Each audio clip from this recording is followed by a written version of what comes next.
ധനുഷിൻ്റെ കുബേര എന്നുള്ള തമിഴ് സിനിമ കാണാൻ വേണ്ടിയിട്ട് വനിത സ്ക്രീൻ 3 വന്നിരിക്കുകയാണ്. Kubera directed by Sekhar കമ്മൂല.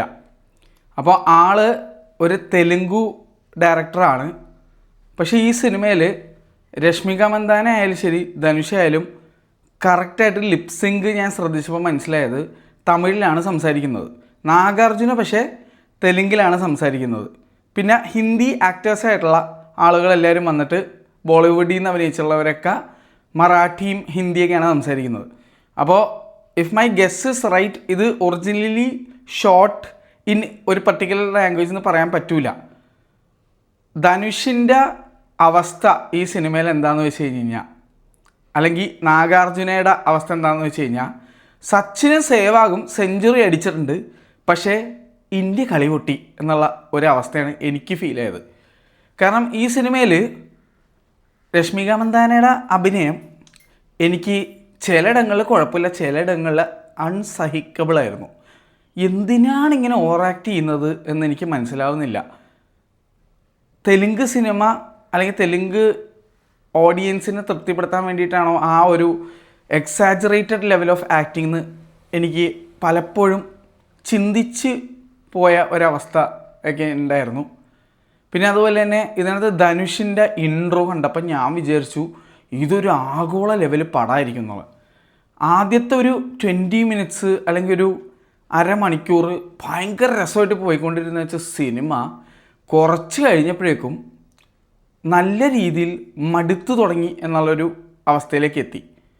നാഗാർജുനയുടെ ഒരു ക്യാരക്ടറിൻ്റെ അവസ്ഥയും ഏകദേശം അങ്ങനെയൊക്കെ തന്നെയായിരുന്നു.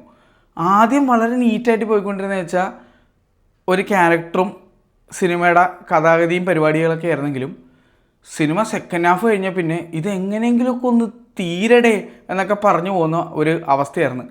അതിൻ്റെ മെയിൻ കാര്യമായിട്ട് എനിക്ക് തോന്നിയത് ഈ സിനിമയുടെ റൺ ടൈം തന്നെയാണ്. 3 മണിക്കൂർ 2 മിനിറ്റ് ഉണ്ട് ഈ സിനിമ. ഈ 2025 ഇതിനകത്ത് കോണ്ടൻറ്റ് ഉണ്ടെങ്കിൽ കുഴപ്പമില്ല, അത്രത്തോളം ഷോട്ടുകളും അത്രത്തോളം കോണ്ടൻസ് ഉണ്ടെങ്കിൽ, അല്ലെങ്കിൽ സിനിമ ഭയങ്കര ഹാപ്പനിങ് ആണെങ്കിൽ ഈ ഒരു റൺ ടൈം ഉണ്ടെങ്കിൽ പ്രശ്നമില്ല. പക്ഷേ ഈ സിനിമയിൽ ചെറിയൊരു ത്രെഡാണ് ഇങ്ങനെ വലിച്ച് റബ്ബർ ബാൻഡ് പോലെ ആക്കി വെച്ചിരിക്കുന്നത്. ഈ സിനിമ ഈസി ആയിട്ട് 2 മണിക്കൂറിൽ തീർക്കാവുന്നൊരു പടമാണ്. അങ്ങനെയാണ് കുറച്ചും കൂടി എൻഗേജിങ് ആയിരുന്നേനെ. ഇതിങ്ങനെ ക്യാറ്റ് ആൻഡ് മൗസ് ഗെയിം കളിച്ച് പൂച്ചയ്ക്കും ബോറടിച്ചു, എനിക്കും ബോറടിച്ചു, ഇത് കണ്ടിരുന്നാൽ എനിക്കും ബോറടിച്ചു എന്നുള്ള അവസ്ഥയാണ് എന്നെ സംബന്ധിച്ച്. അതുകൊണ്ട് തന്നെ ഇതൊരു സിനിമ കണ്ടു കഴിഞ്ഞ് ഇറങ്ങിയപ്പോഴേക്കും ഒരു കട്ട ഡിസപ്പോയിൻറ്റഡ് വാച്ചായിട്ടാണ് ഫീൽ ചെയ്തത്. Even when Nagarjuna after A long time എനിക്ക് തോന്നിയത് വളരെ നീറ്റ് ആൻഡ് ക്ലീൻ ആയിട്ടുള്ള പെർഫോമൻസ് ആയിട്ടാണ്. അതുപോലെ തന്നെ അവസാനം വന്നപ്പോഴേക്കും നാഗാർജുനയുടെ ഗോസ്റ്റിലെ ക്യാരക്ടർ ഇതിലേക്ക് വന്നു എന്ന് തോന്നുന്നത്. അങ്ങനത്തെ ഒരു സീനാണ്. പുള്ളിക്ക് അതില്ലാതെ പറ്റില്ല എന്നാണ് തോന്നണത്. ഗോസ്റ്റ് എന്നുള്ള സിനിമ നിങ്ങൾ കണ്ടിട്ടുണ്ടെങ്കിൽ നിങ്ങൾക്ക് മനസ്സിലായി ഞാൻ എന്താ പറഞ്ഞു വരണേന്നൊക്കെ. അപ്പോൾ ഈ സിനിമ നിങ്ങൾ കണ്ടിട്ടില്ലെങ്കിൽ കണ്ടു നോക്കുക. എൻ്റെ അഭിപ്രായം ആവണമെന്നില്ല നിങ്ങളുടെ അഭിപ്രായം. എനിക്ക് ബോറടിച്ചെന്ന് വെച്ചാൽ ചിലപ്പോൾ നിങ്ങൾക്ക് ബോറടിച്ചെന്ന് വരില്ല. 3 മണിക്കൂർ ചിലപ്പോൾ നിങ്ങൾക്ക് ഒരു പ്രശ്നമായിട്ട് തോന്നില്ല. എനിക്ക് ഈ 3 മണിക്കൂർ 4 മണിക്കൂർ പോലെ 5 മണിക്കൂർ പോലെയൊക്കെ എനിക്ക് ഫീൽ ചെയ്തു. കാരണം ഭയങ്കര ഡ്രാഗിങ് ആയിട്ട് സിനിമ എൻഡ് ചെയ്ത ഒരു അവസ്ഥയൊക്കെ ആയിരുന്നു. പിന്നെ ലാസ്റ്റ് ആയപ്പോഴേക്കും പാസം ആകെ ലെങ്ത്തും പാസവും കോർപ്പറേറ്റ് മുതലാളി വില്ലനും ഇതൊക്കെ കണ്ട് മടുത്തിരിക്കണം നമ്മൾ. ആകെ ഈ സിനിമയിൽ ഒരു ഡിഫറൻസ് ആയിട്ട് തോന്നിയത് ലീഡ് ക്യാരക്ടറിൻ്റെയും ആ ക്യാരക്ടറിനോട് കൂടെയുള്ള കുറച്ച് ക്യാരക്ടേഴ്സ് ഉണ്ട്. പക്ഷേ നമുക്ക് അവിടെയും തങ്കച്ചിപ്പാസം, മക്കൾ പാസം, അത് പാസം, ഇത് പാസമൊക്കെ വന്നിട്ട് അവസാനമൊക്കെ എപ്പോഴേക്കും എനിക്ക് മടുത്തടേ അങ്ങനത്തെ ഒരു ഫീലിംഗാണ് എനിക്ക് തോന്നിയത്. കുബേര എന്നുള്ള ഈ പേരെന്തുകൊണ്ട് ഈ സിനിമ കിട്ടുമെന്നുള്ളത് അറിയാൻ നിങ്ങൾ സിനിമ കണ്ടു കഴിഞ്ഞാൽ മനസ്സിലാക്കണം. എനിക്ക് ഈ സിനിമക്ക് മറ്റൊരു പേരാണ് കൊടുക്കാൻ തോന്നിയത്, പിച്ചക്കാരൻ റീലോഡഡ്. എനിക്കങ്ങനെ പറയാനാണ് തോന്നിയത്. അതെന്തുകൊണ്ടാണെന്നുള്ളത് ഞാൻ പറയുന്നില്ല, നിങ്ങൾ സിനിമ കണ്ട് മനസ്സിലാക്കുക. ഒരു സ്പോയിലേഴ്സും വരണ്ടെന്ന് വെച്ചിട്ട് അത് ഞാൻ അങ്ങനെ പറയണം. പിന്നെ ജിം ഷർവത്തിൻ്റെ പെർഫോമൻസ് നല്ലതായിരുന്നു. പക്ഷേ ഇപ്പോൾ അത് ഭയങ്കര റിപ്പറ്റേറ്റീവായിട്ട് ഫീൽ ചെയ്യുന്നുണ്ട്. ജിം ഷർവത്ത് ഇപ്പോൾ ഭയങ്കര ടൈപ്പ് കാസ്റ്റ് ചെയ്യപ്പെടുന്നുണ്ട് എന്ന് എനിക്ക് തോന്നിപ്പോവുകയാണ്. പുള്ളീനെ എനിക്ക് ഒരുപാട് സിനിമകൾ ഇഷ്ടപ്പെട്ടുള്ളതാണ്. എസ്പെഷ്യലി പത്മാവത്തിൽ പുള്ളിയുടെ റോള് കിടുവായിരുന്നു. അലാവുദ്ദീൻ ഖിൽജിയുടെ ആ ഒരു സൈഡ് കിക്കായിട്ടുള്ള ആ ഒരു സോർട്ട് ഓഫ് ഗേ ടൈപ്പ് റോളായിരുന്നു. അത് കിഡിലിനായിട്ട് പുള്ളി ചെയ്തതാണ്. അതിനുശേഷം പുള്ളിക്ക് കിട്ടുന്ന എല്ലാം ഈ ഒരു ഹൈ പ്രൊഫൈൽ ഒരു കോർപ്പറേറ്റ് മുതലാളി ടൈപ്പ് ഒരു വില്ലൻ റോളുകളായിട്ട് ടൈപ്പ് കാസ്റ്റ് ചെയ്യപ്പെടുന്നുണ്ടെന്ന് എനിക്ക് തോന്നിപ്പോവുകയാണ്. ഇതും കൂടി കണ്ടപ്പോൾ എനിക്ക് അങ്ങനത്തെ ഒരു ഫീലായിരുന്നു. പിന്നെ ബോളിവുഡിൽ നിന്നുള്ള കുറച്ച് ആക്ടേഴ്സും ഇവരൊക്കെ ഉണ്ട്. അവർ എനിക്ക് ലിപ്സിങ് കണ്ടിട്ട് അവർ ഹിന്ദി പറയുന്നതായിട്ടാണ് എനിക്ക് ഫീൽ ചെയ്തത്. അപ്പോൾ എനിക്ക് തോന്നുന്നു ഇതൊരു പാൻ ഇന്ത്യൻ ലെവൽ പടമാക്കാൻ വേണ്ടിയിട്ട് ഓരോ സ്ഥലത്തു നിന്ന് ഓരോ ആൾക്കാരെ പിക്ക് ചെയ്യും. ഈവൻ ലൊക്കേഷൻ ചൂസ് ചെയ്തപ്പോൾ മുംബൈ ആണ് ഈ സിനിമ കൂടുതലും കാണിക്കുന്നത്. ഓൾമോസ്റ്റ് ഫുൾ മുംബൈ തന്നെയാണ്. അങ്ങനത്തെ ഒരു സ്കീമാണ്.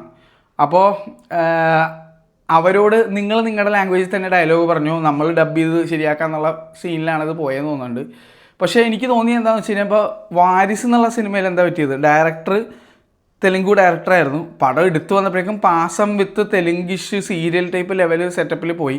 പക്ഷേ വാരിസ് എന്നോട് ചോദിച്ചു കഴിഞ്ഞാൽ അറ്റ്ലീസ്റ്റ് അത് ഇങ്ങനെ കണ്ടിരിക്കാമായിരുന്നു.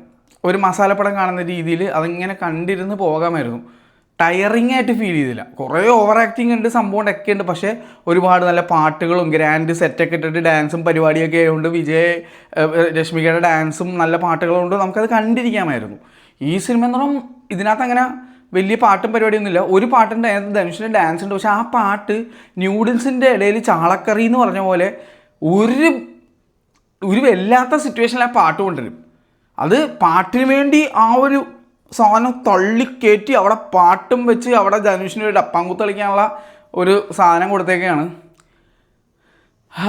ഓണത്തിൻ്റെ ഇടയിൽ പുട്ട് കച്ചവടത്തിൻ്റെ എക്സ്ട്രീം വെർഷനായിട്ടാണ് എനിക്ക് ആ പാട്ട് അവിടെ ഫീൽ ചെയ്തത്. ഡാൻസ് അടിപൊളിയായിട്ട് ധനുഷ് കളിച്ചിട്ടുണ്ട്. പക്ഷേ എന്തിനാണ് അവിടെ ആ പാട്ട്, അതാണ് എനിക്ക് തോന്നിപ്പോയത്.